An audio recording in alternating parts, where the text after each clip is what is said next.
Something that cinema offers is a sense of scale. I mean, that will vary from place to place. Obviously our sense of scale is tiny compared to an IMAX sense of scale, but it's just something different really. You're kind of enveloped by the whole thing. You're sat in a dark room.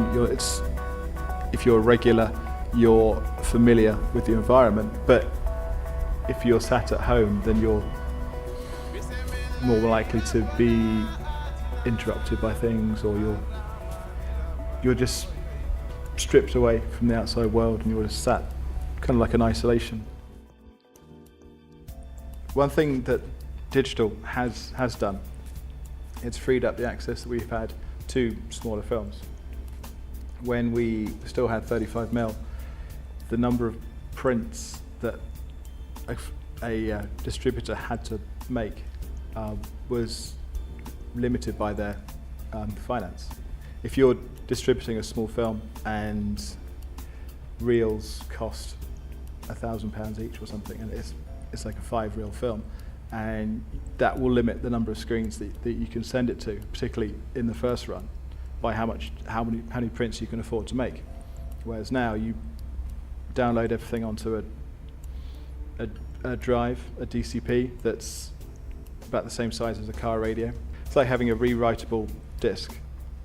I think most blockbusters these days, they have a release date a good 18 months before they even start to shoot the thing. There's a website that we use which lists the release dates for all the films. So these things have release dates sometimes before the previous sequel has even come out. If we just had 35mm, then we couldn't do live things. It's not your average film-going kind of audience. So I'd say that over the last 3 or 4 years, that's been some of the most exciting stuff that we've shown. It's as exciting, if not more exciting, than film. What an uproar here! Bending of legs and jutting out of bums. I doubt whether their bows be worth the sums that are given for them. Friendship. There will always be technological improvements.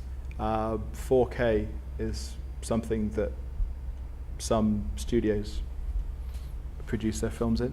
A high-profile Sony film, for instance, you can guarantee it will be in 4K, it will look fantastic. Some of it will be restricted to the industry, so they can shoot on 4K or 5K, but they won't necessarily have the option to show it at that. At the end of the day, we are in business to show stuff. We have all the trimmings and we dress it up with comfy seats and customer service and wine. But at the end of the day, we're only as busy as the popularity of the films we show. Sometimes we show stuff that doesn't find an audience. So if it's good and if it sells tickets and if it builds on our catalogue of films, then bring it on.